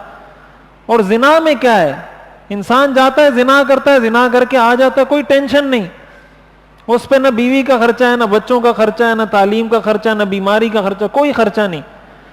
تو آیا وہ عورت کی عزت ہے کہ اس کو استعمال کر کے چھوڑ دو ٹیشو پیپر کی طرح؟ یا یہ عورت کی عزت ہے کہ اسلام نے مرد کو کہا ہے کہ مرتے دم تک اس کا خرچہ تم نے اٹھانا ہے. تو یہ بات یہاں سے سمجھنی چاہیے. اس سے ہمیں یہ معلوم ہوتا ہے کہ یہودیوں کی سازشیں کتنی مضبوط ہوتی ہیں. اس لیے ہر چیز کو سب کہتے ہیں نا اوکے کی رپورٹ ہے, سب ٹھیک ہے. سب اوکے کی رپورٹ نہیں ہے, یہ ہماری خام خیالی ہے. یہ دنیا میں ایسا ہو نہیں سکتا کہ کافر مسلمانوں کے دوست بن جائیں. کوئی جتنا بھی روشن خیال ہو جائے, جتنا بھی براڈ مائنڈڈ ہو جائے, وہ حقیقت کا انکار ہے, ایک زمینی حقیقت کو جھٹلانے کے مترادف ہے. اب اس سے آگے جو ایک چیز ہے اس کو میں مختصراً ذکر کرتا ہوں, اور مختصر اس لیے ذکر کرتا ہوں کہ اس کا سیرت سے کوئی خاص تعلق نہیں ہے, لیکن سیرت کی کتابوں میں لکھا ہے حرب الفجار کے نام سے ایک جنگ ہوئی ہے. حرب الفجار, فجار عربی میں کہتے ہیں نافرمانی کو, فسق و فجور جیسے ہم کہتے ہیں. تو اس کو فجار, حرب الفجار اس لیے کہا جاتا ہے کہ یہ ان مہینوں میں ہوئی تھی جو 4 مہینے شریعت میں محترم ہیں. ابتدائی اسلام میں ان میں قتال کرنا, لڑنا منع تھا. ان 4 مہینوں کے اندر یہ جنگ لڑی گئی تھی, اس لیے اس کو حرب الفجار کہا جاتا ہے. حرب الفجار کا مطلب نافرمانی والی جنگ, گناہ والی جنگ. گناہ والی جنگ اس کو اس لیے کہا جاتا ہے کہ ان 4 مہینوں میں لڑی گئی تھی یہ. اور سیرت کی کتابوں میں اس کا تذکرہ اس لیے کیا گیا کہ اس میں قریش کے یہ اصل جنگ ہوئی تھی. یہ 6 سال تک جنگ رہی ہے. یہ واقعہ فیل کے بعد مورخین نے لکھا ہے, جو ہاتھیوں والا واقعہ پیش آیا ہے, اس کے بعد عرب کی تاریخ میں سب سے بڑا واقعہ یا سب سے بڑی جنگ جو ہوئی ہے وہ یہ حرب الفجار ہے.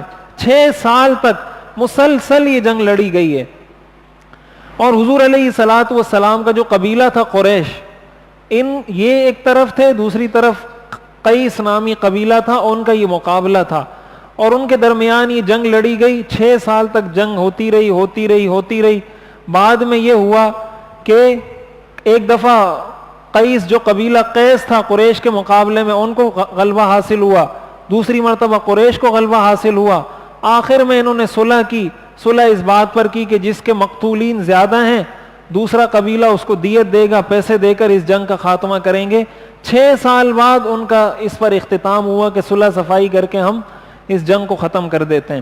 اور پھر یہ جنگ ختم ہوئی. حضور علیہ الصلوۃ والسلام کو بعض مرتبہ آپ کے جو چچا تھے زبیر بن عبد المطلب, یا اور جو آپ کے چچا تھے, آپ تو اس وقت بچے تھے, وہ کبھی کبھی آپ کو زبردستی لے جاتے تھے کہ تم بھی ہمارے ساتھ چلو.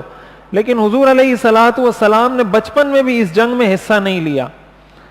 کہیں سیرت اور تاریخ کی کتابوں میں آپ کو نہیں ملے گا کہ حضور نے اس جنگ میں بھی حصہ لیا ہو, اس لیے کہ یہ جنگ جاہلیت کی جنگ تھی. اسلام سے یا عدل اور انصاف سے اس کا کوئی تعلق نہیں تھا. اس لیے حضور نے اس جنگ میں عملی طور پر کوئی حصہ نہیں لیا. کبھی آپ کے چچا لے کر چلے گئے تو وہاں چلے گئے, کبھی لڑے نہیں ہیں آپ اس جنگ کے اندر. تو یہ حرب الفجار کا واقعہ تاریخ کی کتابوں میں تو اس کی بہت تفصیل ہے. ہم نے چونکہ سیرت پڑھنی ہے اس لیے میں اس کی تفصیل یہاں عرض نہیں کرتا. اس کے بعد جو ایک اہم چیز ہے جو سیرت کا ایک بہت بڑا, جس میں ہمیں سیکھنے کے لیے بہت کچھ ملتا ہے, وہ ایک معاہدہ ہے جو عرب نے کیا تھا, جس کو کہا جاتا ہے حلف الفضول. حلف عربی میں کہتے ہیں معاہدے کو, پیکٹ. جب آپ کسی سے کوئی ایگریمنٹ کرتے ہیں, کوئی معاہدہ کرتے ہیں, عربی میں اس کو حلف کہتے ہیں. ہا لام فا, حلف. یہ ایک معاہدہ تھا, اور معاہدہ اس بات کا تھا, عرب کا جو معاشرہ تھا وہ اس طرح کا تھا کہ ہر آدمی اپنے قبیلے کو سپورٹ کرتا تھا. جاہلیت تھی, یعنی اگر کسی کا بھائی ظالم ہے تو دوسرا بھائی اپنے بھائی کو ہی سپورٹ کرتا تھا کہ یہ میرا بھائی ہے, چاہے ظالم ہو چاہے مظلوم ہو, میں نے اسی کو سپورٹ کرنا ہے. اگر ایک قبیلے کا آدمی دوسرے قبیلے سے لڑتا تھا تو قبیلے والے یہ نہیں دیکھتے تھے کہ یہ جو بندہ لڑ رہا ہے ہمارے قبیلے کا, یہ جائز لڑ رہا ہے یا ناجائز. بس اس چیز کو دیکھتے تھے کہ یہ ہمارے قبیلے کا ہے یا نہیں. یہ چیز آج بھی ہمارے اندر موجود ہے, اور اسلام نے آ کے حالانکہ اس کو ختم کیا ہے. قرآن میں آتا ہے یا ایھا الذین آمنوا کونوا قوامین بالقسط شہداء للہ ولو علی انفسکم او الوالدین والاقربین. کہ اگر تمہیں اپنے آپ کے خلاف گواہی دینی پڑ جائے تو اپنے خلاف بھی گواہی دو، اپنی ذات کے خلاف. پھر فرمایا اول والدین، اپنے ماں باپ کے خلاف گواہی دینی پڑ جائے تب بھی گواہی دو. اول اقربین، اپنے رشتہ داروں کے خلاف گواہی دینی پڑ جائے تب بھی گواہی دو. آپ کو پتا ہے کہ میرا بھائی ظالم ہے اور آپ سے کسی نے پوچھا کہ آپ اس بات کی گواہی دیتے ہیں کہ یہ ظالم ہے؟ شریعت کا حکم ہے، آپ کو کہنا پڑے گا ہاں میرا بھائی ظالم ہے، ہاں میرے والد نے ظلم کیا ہے، ہاں میں نے ظلم کیا ہے. یہ شریعت ہے، یہ اسلام ہے. تو قریش کا بھی یہ مزاج تھا کہ بس ہر آدمی اپنے آدمی کو سپورٹ کرتا تھا. اور ہوتا یہ تھا کہ جو لوگ بھی مکہ آتے تھے، کوئی بھی آدمی کسی سے کوئی چیز چھین لیتا تھا، کوئی چیز خرید لیتا تھا، بعد میں پیسے نہیں دیتا تھا. اور پیسے اس لیے نہیں دیتا تھا کہ وہ تو مسافر ہوتا تھا، پردیسی ہوتا تھا، وہ تو لڑ نہیں سکتا تھا، تو وہ بیچارہ اسی طرح مظلوم بن کے چلا جاتا تھا.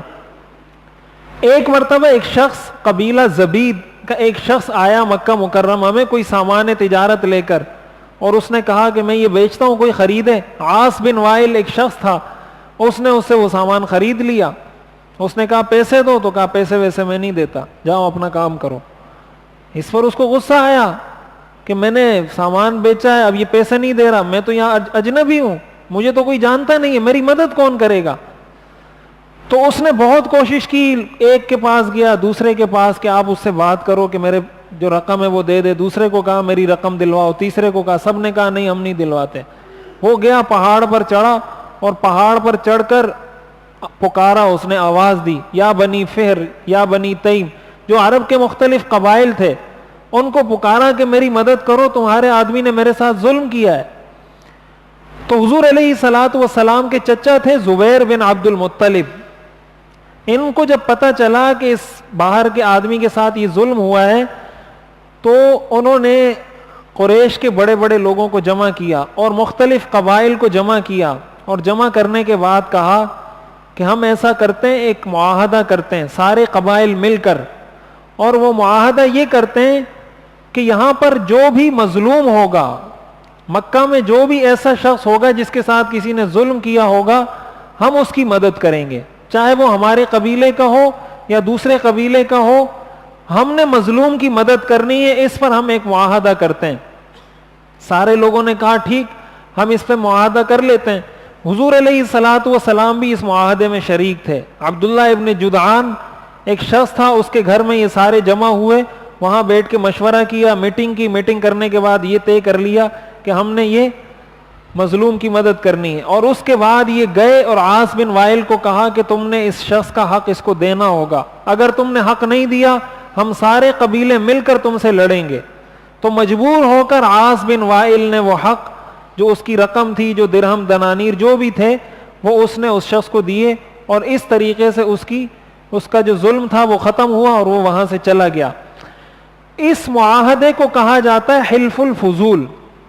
اور پھر مکہ میں جس پر بھی ظلم ہوتا تھا وہ آ کر لوگوں کو اس کا واسطہ دیتا تھا کہ بھائی میں تمہیں حلف الفضول کا واسطہ دیتا ہوں، جو معاہدہ تم نے کیا ہے اس معاہدے کی روح سے میں مظلوم ہوں اور تم پر لازم ہے کہ میری مدد کرو. تو جو بھی مظلوم ہوتا تھا قریش اس کی مدد کیا کرتے تھے.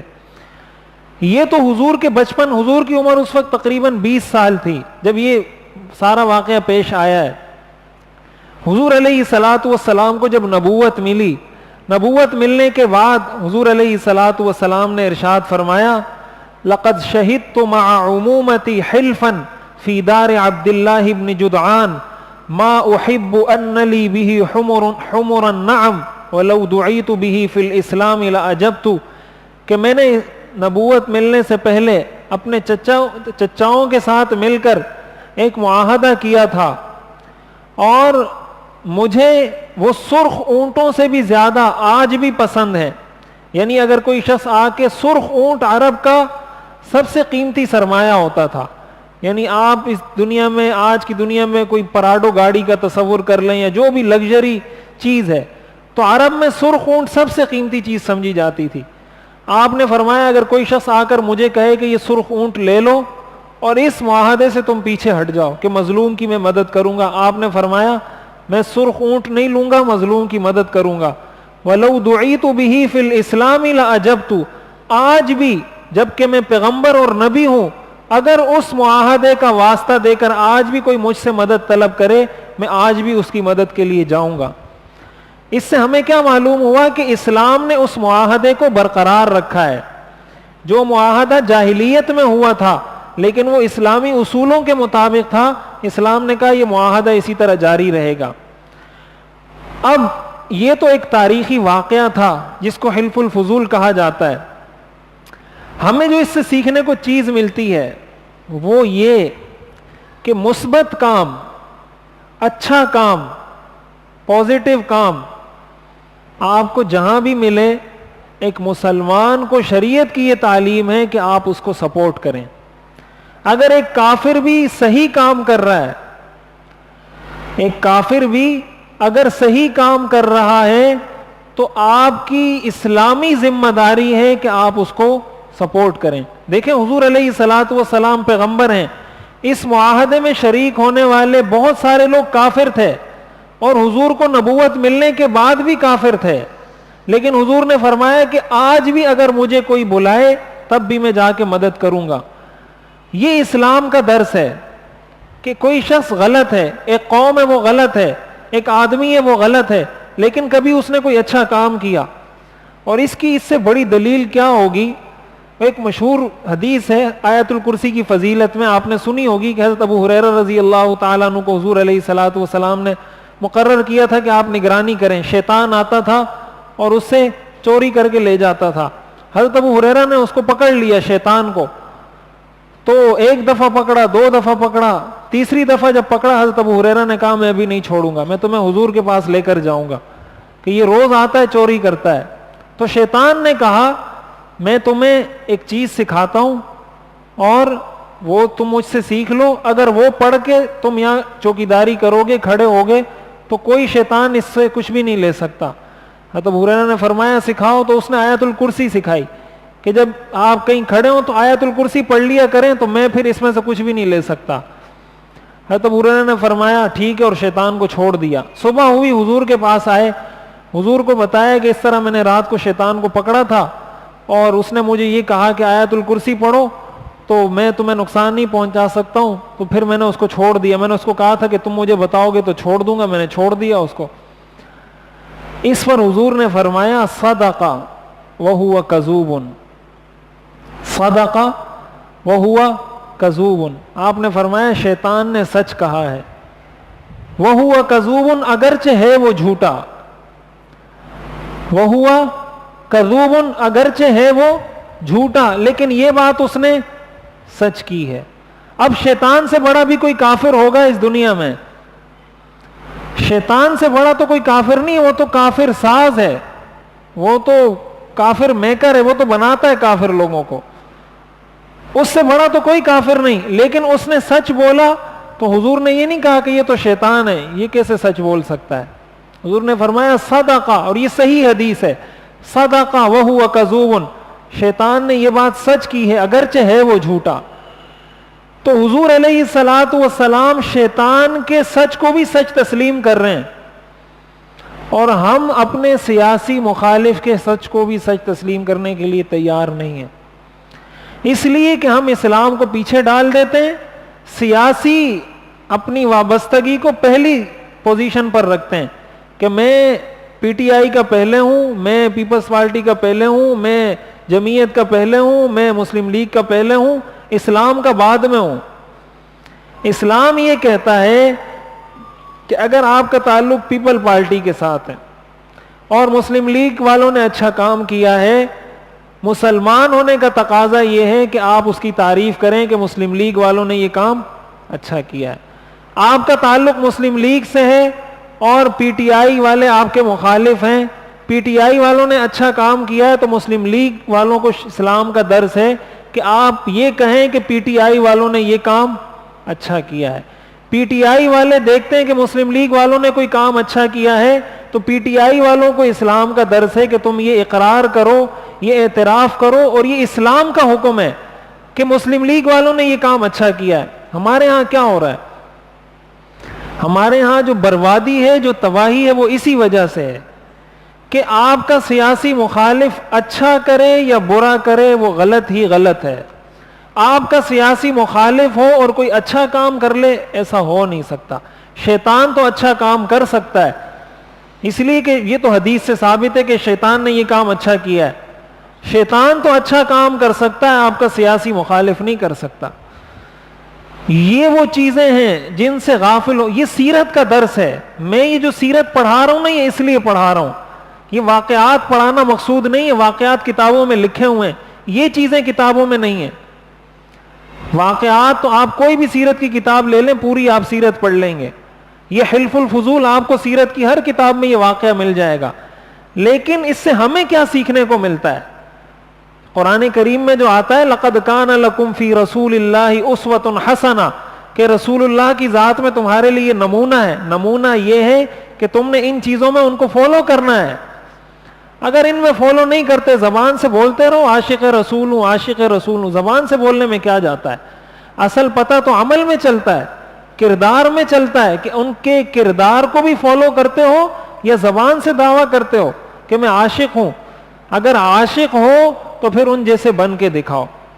حضور نے اور حضور کے صحابہ نے اپنے سخت ترین دشمنوں کے ساتھ انصاف کا معاملہ کر کے ہمیں یہ سبق دیا ہے کہ آپ کا سخت ترین دشمن بھی اگر حق پر ہے تو آپ نے اس دشمن کو سپورٹ کرنا ہوگا، بھائی کو سپورٹ نہیں کرنا ہوگا.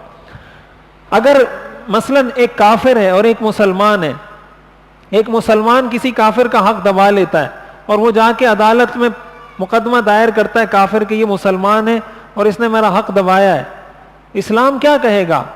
کہ آپ مسلمان کو سپورٹ کریں؟ اسلام یہ کہے گا کہ کافر حق پر ہے تو کافر کو سپورٹ کریں، اس لیے کہ مسلمان نے اس کے ساتھ ظلم کیا ہے. مسلمان کو اس وجہ سے کوئی رعایت نہیں مل سکتی کہ وہ مسلمان ہے. مسلمان کو رعایت اس وقت ملے گی جب اس نے کام بھی مسلمانی والا کیا ہوگا. اس لیے یہ بات اپنے ذہن میں بٹھا لیں اور یہ تصور اور یہ سوچ کر بٹھائیں کہ یہ ہمارے پیغمبر کی سیرت ہے، اور ہم چاہیں یا نہ چاہیں ہم نے ہر حال میں اس پہ چلنا ہے. نہیں چلیں گے تو نہ دنیا میں کامیاب ہو سکتے ہیں نہ آخرت میں کامیاب. ہمارے ہاں یہ ملک جتنا ہم تباہی کی طرف جا رہے ہیں اس کی سب سے بڑی وجہ ہماری آپس کی لڑائی ہے. اور آپس کی لڑائی کا مطلب یہ ہے کہ کسی کی اچھی بات کو ہم تسلیم کرنے کے لیے تیار نہیں ہیں. اس لیے اپنے اندر اتنا حوصلہ پیدا کریں، اتنا اپنے اندر وسعت ظرفی پیدا کریں، اتنا اپنے دل کو بڑا کریں کہ اگر ایک آدمی غلط ہے لیکن صحیح کام کر رہا ہے تو آپ کہیں کہ اس نے یہ صحیح کام کیا ہے. یہ اس کا بہت بنیادی درس ہے. یہی معاملہ گھروں میں ہے، یہی معاملہ اولاد کے ساتھ ہے، یہی معاملہ والدین کے ساتھ ہے، یہی معاملہ دوستوں کے ساتھ ہے، یہی معاملہ دشمنوں کے ساتھ ہے. آپ کسی کے بارے میں کبھی کوئی پرسپشن قائم کر لیتے ہیں، کوئی تصور قائم کر لیتے ہیں کہ وہ آدمی ایسا ہے، ٹھیک ہے. اب آپ کو کوئی اس شخص کے بارے میں بتاتا ہے کہ یار اس نے تمہاری تعریف کی ہے، مثلا آپ کو پتا ہے کہ یار وہ آپ سے بغض رکھتا ہے یا آپ سے نفرت کرتا ہے، لیکن آپ کو کسی نے اس کے بارے میں بتایا کہ یار اس نے آپ کی خیرخواہی کے لیے یہ کام کیا ہے یا اس نے آپ کی فلاں آدمی سے سفارش کی ہے، تو آپ کہیں گے میں تو مانتا ہی نہیں ہوں.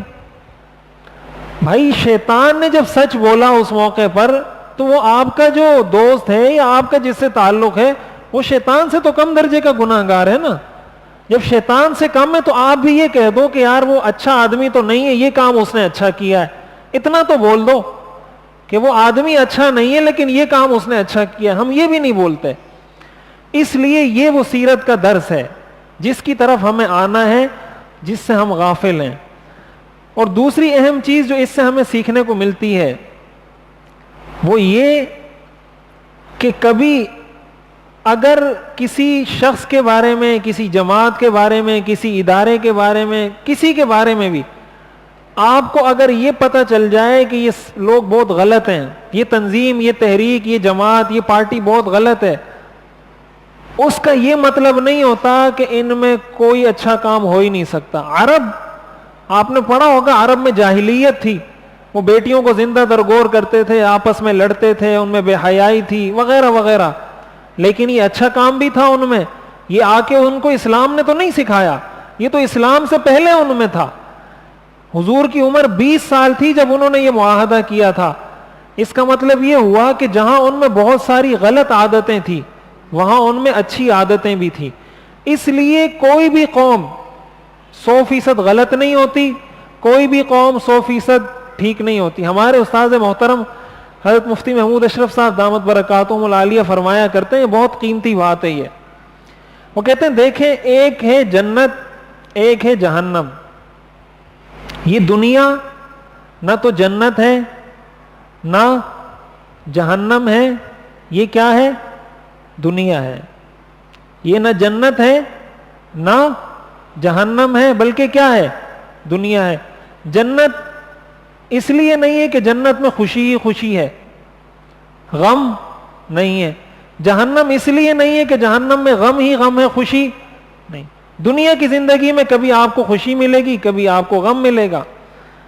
اس لیے اگر دنیا میں رہنا ہے یہ سوچ کر رہیں کہ میں نہ جنت میں رہ رہا ہوں نہ میں جہنم میں رہ رہا ہوں, بلکہ میں دنیا میں رہ رہا ہوں. جب آپ یہ تصور قائم کر لیں گے کہ میں دنیا میں ہوں, کبھی آپ بے چین نہیں ہوں گے. تکلیف پہنچے گی تو آپ کہیں گے بھائی دنیا ہے, خوشی پہنچے گی تو آپ کہیں گے دنیا ہے. تو نہ جنت ہے نہ جہنم ہے. اور انسان کے بارے میں وہ فرماتے ہیں انسان نہ فرشتہ ہے اور نہ شیطان ہے.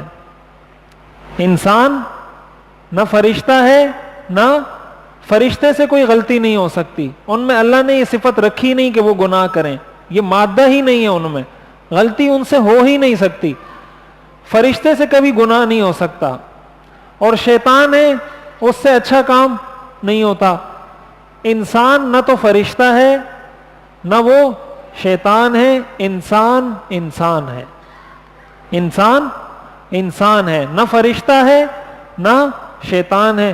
تو جب فرشتہ نہیں ہے تو کبھی کوئی غلط کام بھی کرے گا, شیطان نہیں ہے تو کبھی کوئی اچھا کام بھی کرے گا. تو جب اچھا کام کرے تو اس کی تعریف کریں, جب غلط کام کریں تو اس کو بتائیں کہ آپ نے غلط کام کیا ہے.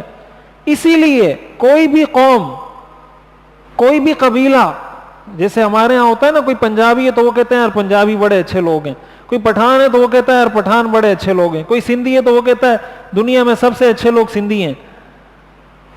یہ بات غلط ہے. پٹھانوں میں اچھے لوگ بھی ہیں, غلط لوگ بھی ہیں. پنجابیوں میں اچھے لوگ بھی ہیں, غلط لوگ بھی ہیں. سندھیوں میں اچھے لوگ بھی ہیں, غلط لوگ بھی ہیں. قریش سے بڑا کوئی معزز قبیلہ دنیا میں نہ تھا, نہ ہے, نہ ہوگا. سب سے معزز قبیلہ دنیا میں جو تھا وہ قریش کا تھا, اس لیے کہ اس قبیلے سے حضور علیہ الصلوۃ والسلام کا تعلق تھا, آپ کا خاندان ہے بنو ہاشم. تو اس سے تو بڑا کوئی قبیلہ نہیں ہو سکتا. لیکن ابو لہب کا تعلق بھی اسی قبیلے سے تھا. ابو لہب حضور کے چچا ہیں. تو اب اگر کوئی یہ کہے کہ قریش تو سارے کے سارے ٹھیک ہیں, تو ابو لہب بھی تو قریشی ہے, ابو جہل کا تعلق بھی تو اسی سے تھا, اور حضور علیہ الصلوۃ والسلام کا تعلق بھی اسی قبیلے سے ہے. تو قریش میں بھی اچھے لوگ بھی ہیں, غلط لوگ بھی ہیں, مسلمان بھی ہیں, کافر بھی ہیں. اس سے ہمیں یہ معلوم ہوتا ہے کہ کوئی بھی شخص, انسانی کوئی بھی کام 100% نہیں ہو سکتا. جب آپ کسی سے یہ ایکسپیکٹ کرتے ہیں کہ یہ 100% ٹھیک ہو جائے, آپ کی یہ ایکسپیکٹیشن ہی غلط ہے. آپ نے اپنی بیوی سے کیسے یہ توقع رکھی کہ یہ 100% ٹھیک ہو جائے؟ آپ نے اپنے بیٹے سے کیسے یہ توقع رکھی کہ یہ 100% ٹھیک ہو جائے؟ اپنے والدین سے آپ نے کیسے توقع رکھی کہ ان سے کوئی غلطی نہیں ہونی چاہیے؟ اپنے بھائی سے, اپنے پڑوسی سے آپ نے کیسے یہ توقع رکھی؟ آپ نے اگر اپنے بھائی, پڑوسی, بیٹے, بیوی, شوہر سے یہ توقع رکھی ہے کہ اس سے کوئی غلطی نہیں ہو سکتی, اس کا مطلب آپ اس کو انسان نہیں بلکہ فرشتہ مانتے ہیں, حالانکہ وہ انسان ہے. اور اگر آپ نے اس سے یہ ایکسپیکٹ کر لیا ہے کہ اس سے کبھی کوئی اچھا کام ہی نہیں ہو سکتا, اس کا مطلب آپ اس کو شیطان سمجھتے ہیں, انسان سمجھتے ہی نہیں ہیں. ہمارے ہاں مسائل کی, لڑائی جھگڑوں کی جڑ وہ یہ چیز ہے کہ ہم ہر چیز کو 100% چاہتے ہیں. 100% نہ ہم خود ہیں نہ ہمارے سامنے والا ہے. جیسے ہم ہیں ویسے ہماری بیوی ہوگی, ویسے ہماری اولاد ہوگی, ویسے ہمارا بھائی ہوگا, ویسے ہمارا پڑوسی ہوگا. اس لیے دنیا میں زندگی گزارنے کا طریقہ یہ ہے کہ آپ کے اندر بھی 100% اچھے تو آپ بھی نہیں ہیں. جو نیک ہوتا ہے اس کا مطلب یہ ہوتا ہے کہ 50% سے اوپر اس کی نیکیاں ہیں. جو گناہگار ہوتا ہے اس کا مطلب یہ ہوتا ہے کہ 50% سے اوپر اس کے گناہ ہیں. یہ مطلب کسی کا بھی نہیں ہوتا کہ یہ 100% نیک ہے یا یہ 100% گناہگار ہے. ایسا دنیا میں کوئی بھی انسان نہیں ہے. جتنا بھی بڑا سے بڑا کافر ہو جائے, کوئی اچھا کام تو وہ بھی کرے گا. ایسا ہو نہیں سکتا کہ 100% کوئی انسان ٹھیک ہو جائے یا غلط ہو جائے. اس لیے یہ توقع نہ رکھیں. جب توقع نہیں رکھیں گے تو آپ کو ٹینشن بھی نہیں ہوگی. اب لوگ کہتے ہیں بیوی کو میرا مزاج سمجھ نہیں آتا, کوئی کہتا ہے میرے والد کو میرا مزاج سمجھ نہیں آتا, کوئی کہتا ہے شوہر کو میرا مزاج سمجھ نہیں آتا. بھائی یہ مزاج کے چکر چھوڑ دو. آپ اپنے مزاج پہ چلو, اس کو اپنے مزاج پہ چلنے دو. آپ 60% ہیں, 40% میں وہ آپ کے ساتھ گزارا کر رہا ہے, تو وہ اگر 60% ہے 40% میں آپ بھی اس کے ساتھ گزارا کرو. آپ 70% ہیں تو 30% میں آپ کی بیوی بھی گزارا کر رہی ہے آپ کے ساتھ. تو آپ کی بیوی اگر 85% ہے تو 15% میں آپ بھی گزارا کریں اس کے ساتھ. یہ لڑائی جھگڑے پیدا اس وجہ سے ہوتے ہیں, اور یہ اس حلف الفضول کا درس ہے. اس واقعے سے ہمیں یہ درس ملتا ہے کہ کوئی بھی قبیلہ, کوئی بھی قوم, کوئی بھی طبقہ, کوئی بھی تنظیم, کوئی بھی جماعت, کوئی بھی پارٹی نہ 100% غلط ہوتی ہے, نہ 100% ٹھیک ہوتی ہے. کچھ کام اس کے اچھے ہوتے ہیں, کچھ کام اس کے غلط ہوتے ہیں. غلط کو غلط بولیں, صحیح کو صحیح بولیں. یہ سیرت کا بھی درس ہے, حضور علیہ الصلوۃ والسلام کی زندگی بھی ہے. اس لیے ایک تو اس واقعے کو ذہن میں رکھیں, پھر اس سے حاصل ہونے والے سبق کو ذہن میں رکھیں, اپنے بچوں کو بتائیں, اپنے ماتحت لوگوں کو بتائیں, اپنے گھر والوں کو بتائیں. آپ یقین کریں یہ سیرت ایسی چیز ہے کہ انسان اگر اس کو ایک دفعہ پڑھ لے, اور اس طریقے سے پڑھ لے, یہ جس طریقے سے ہم پڑھ رہے ہیں کہ ایک واقعے کو لیں, پھر اس سے ہمیں جو سیکھنے کو ملتا ہے اس کو سیکھیں. اب جیسے یہ ایک چیز ہم نے پڑھی ہے نا, میری یہ گزارش ہے کہ آج سے آپ یہ عہد کریں, یہ عزم کریں, یہ طے کریں کہ آج کے بعد ہم غلط کو غلط اور صحیح کو صحیح بولیں گے. کرتے ہیں یہ عزم, غلط کو غلط اور صحیح کو صحیح. دوسری یہ بات ذہن میں بٹھائیں کہ کسی سے بھی ہم یہ توقع نہیں رکھیں گے کہ یہ 100% ہے, اب وہ کوئی بھی ہو. اب ہمارے ہاں کیا ہوتا ہے, کبھی کوئی مولوی سے غلطی ہو جاتی ہے, کہتے ہیں یہ کیسا مولوی ہے. اب ان کو اس زمانے میں چاہیے ایسا مولوی جو حضرت عمر جیسا ہو, یا حضرت ابو بکر جیسا ہو, یا جنید بغدادی ہو, یا حسن بصری ہو. مولوی بھی انسان ہے. بعض لوگ مولویوں کو فرشتہ بنا دیتے ہیں, بعض شیطان بنا دیتے ہیں. بات پھر وہی ہے. بعض کہتے ہیں یہ مولوی فرشتہ ہے, جو مرید ہوں گے وہ اس کو فرشتہ بنا دیں گے, جو مخالف ہوں گے وہ شیطان بنا دیں گے. تو نہ تو وہ فرشتہ ہے نہ وہ شیطان ہے, وہ بھی آپ کی طرح انسان ہے. کسی کو بھی آپ لے لیں, آپ کی کمپنی کا مالک ہے, آپ کا پارٹنر ہے, آپ کوئی بھی انسان ہے. تو یہ چیز ذہن میں بٹھائیں, کبھی آپ کو ٹینشن نہیں ہوگی, کبھی آپ کا بلڈ پریشر ہائی نہیں ہوگا. کوئی غلطی کسی سے ہو تو کہو یار یہ بھی انسان ہے, مجھ سے بھی ہوتی ہے, اس سے بھی ہو گئی, اللہ میرے کو بھی معاف کرے گا, اس کو بھی معاف کرے گا. اللہ تعالی ہمیں عمل کرنے کی توفیق عطا فرمائے. وآخر دعوانا الحمدللہ رب العالمین. الحمدللہ رب العالمین والصلاة والسلام علی رسولہ محمد وآلہ واصحابہ اجمعین. ربنا آتنا فی الدنیا حسنہ وفی الآخرۃ حسنہ وقنا عذاب النار. وصلی اللہ تعالی علی خیر خلقہ محمد وآلہ واصحابہ اجمعین. آمین برحمتک یا رحمۃ.